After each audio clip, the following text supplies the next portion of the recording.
Hi Year 9, today we're going to be designing our own characters using inanimate objects.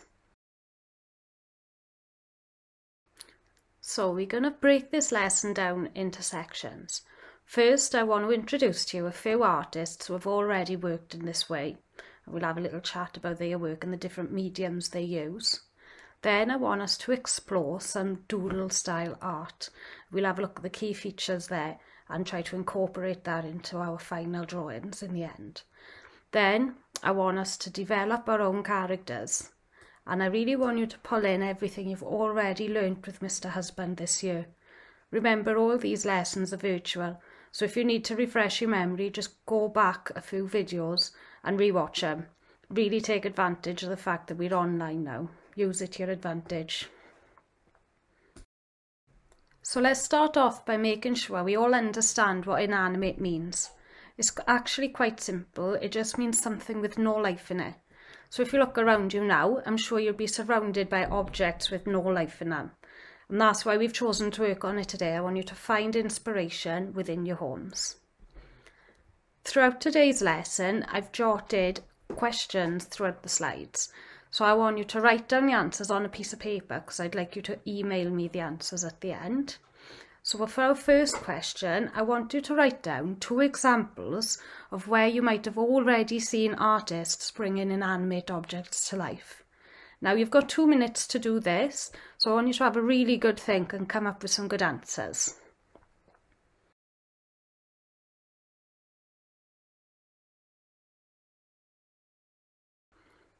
So you've had 2 minutes now. I hope you had a chance to write down some good answers. I'm going to share with you some examples that I've found. So one of the answers could have been adverts. Companies use this all the time when they bring inanimate objects to life. It just helps make their product more relatable to audiences. Some examples would have been the M&M characters or Kevin the Carrot from the Aldi adverts. Another good example would be films. Film creators always use this where they bring inanimate objects to life. Some good examples would be Toy Story, where they bring toys to life. And another good one would have been Sleeping Beauty. So we know that the artists have been successful in bringing these inanimate objects to life, because when you look at the characters on the screen, we don't see inanimate objects. We see living, breathing characters. And that's how we know they've been successful. That's what I want us to try to recreate at the end of the lesson today. We want to really bring these inanimate objects to life, something which normally has no life in them, and bring them to life using your art and your drawing and your imagination.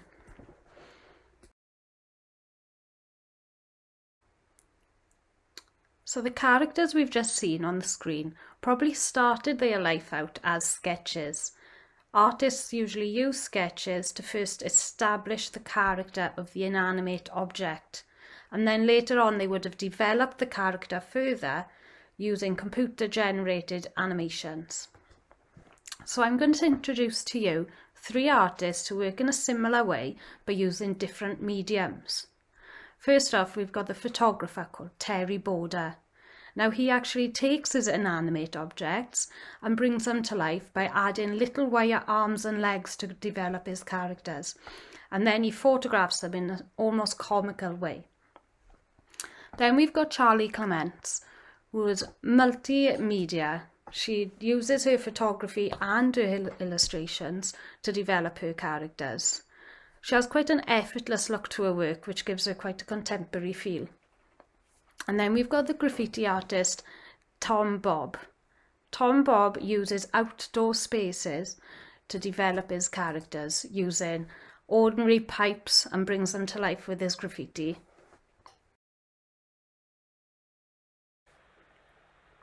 Okay, so now I want us to ask ourselves, have these artists been successful in bringing inanimate objects to life? And if so, how? I've got a few examples of their work on the screen now, and I'm going to give you 2 minutes to write down 3 examples of how they've been successful in bringing these characters to life. I want you to have a think about the keywords showing on the screen now, and have a think about how the artists have incorporated these things into their work to help bring the characters to life. So your 2 minutes start now.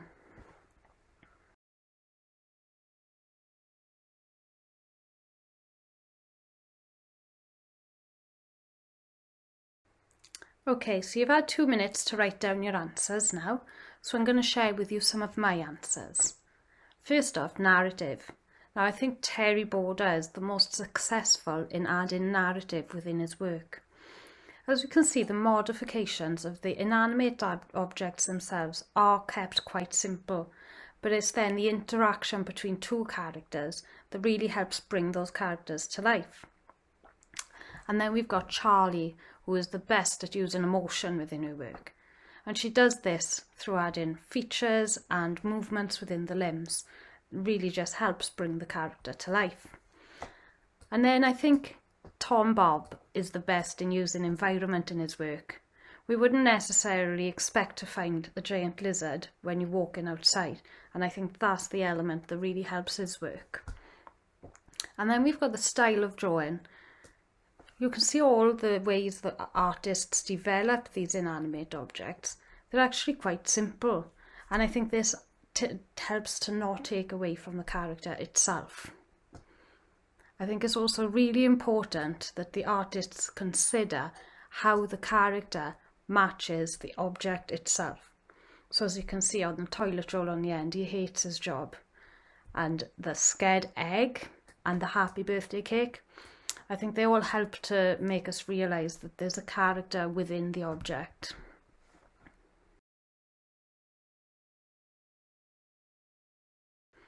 So Instagram can be a really good source of inspiration. I've added 3 videos here to show you the works of the artists we've just shared. I really encourage you to check out the pages for yourselves. What I find is when you click on the posts, have a look in the hashtags, and then this can often then lead you to new artists as well. It could be quite a good way to discover new artists' works.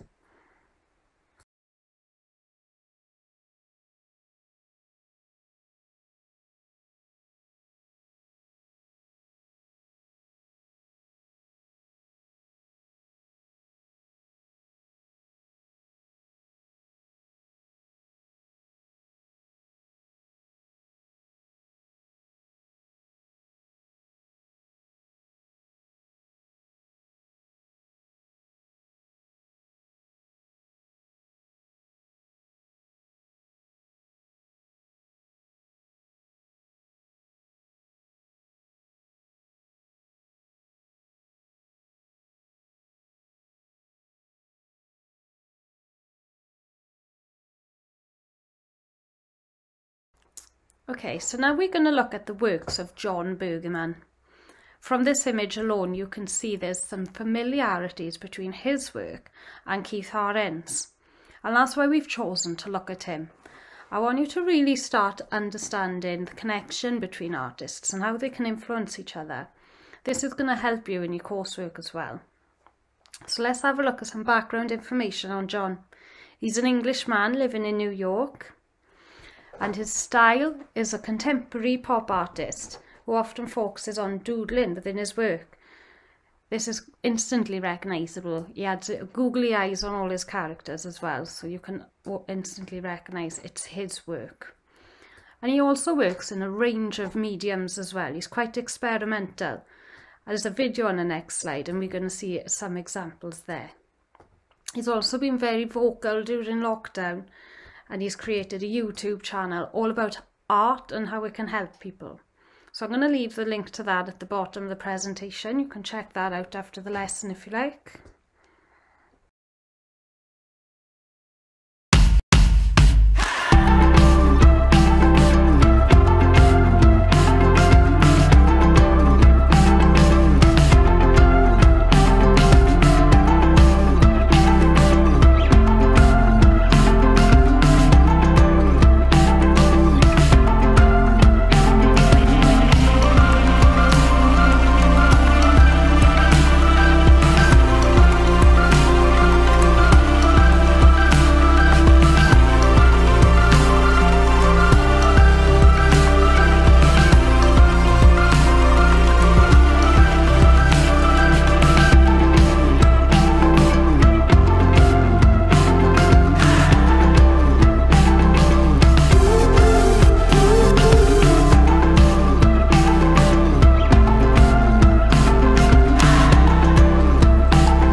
Okay, so I hope that video was successful in giving you a little taster into the style of Jon Burgerman's work and give you an idea of the different formats he works in. Like I said, he is quite experimental, so he's a really good artist for us to be looking at.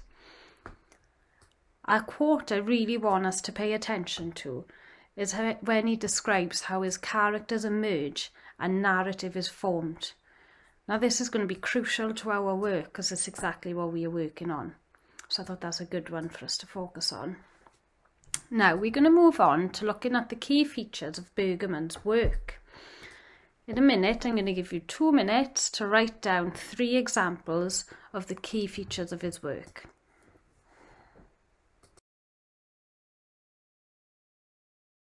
So these are some of the key features that you could have pulled out from his work. Well done if you got any of these. I'm going to show you a video now to demonstrate an inanimate object being brought to life. Throughout the video, I want you to focus on the pencil strokes used and also how the character is developed by adding the features, creating emotion and narrative towards the end.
So there's a few things to go over for our success criteria.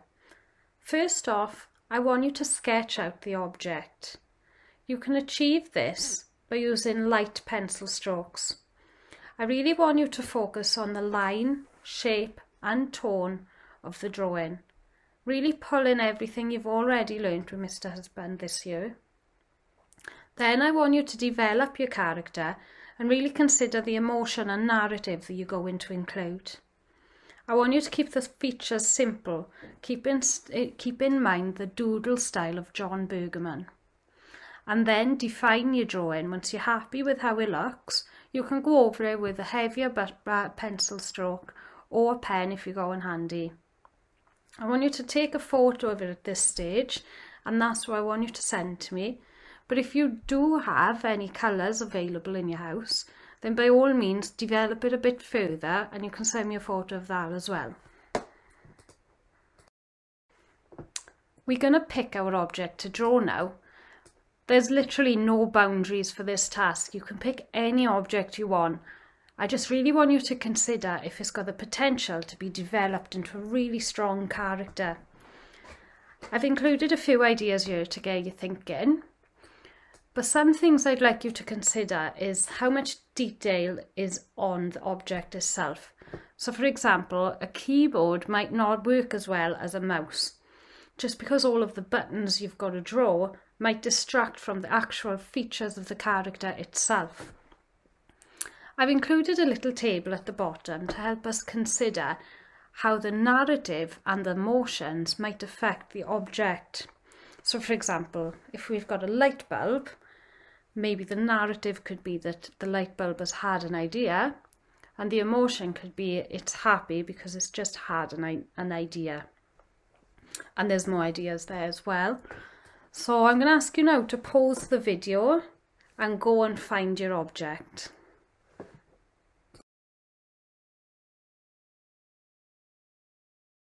Now that you have your object sorted, I want you to think about the emotion that you're going to show through the features of your drawing.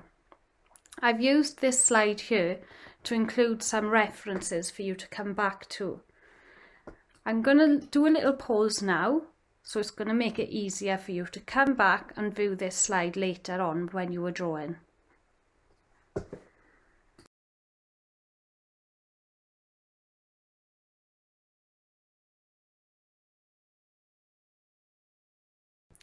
It's time to get stuck into the drawing.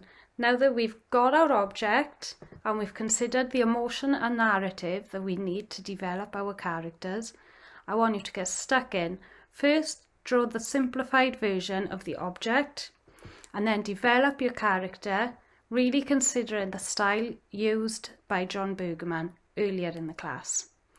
I want you to work on this drawing for about 30 minutes and then I want you to take some time to reflect, using the next slide for some pointers.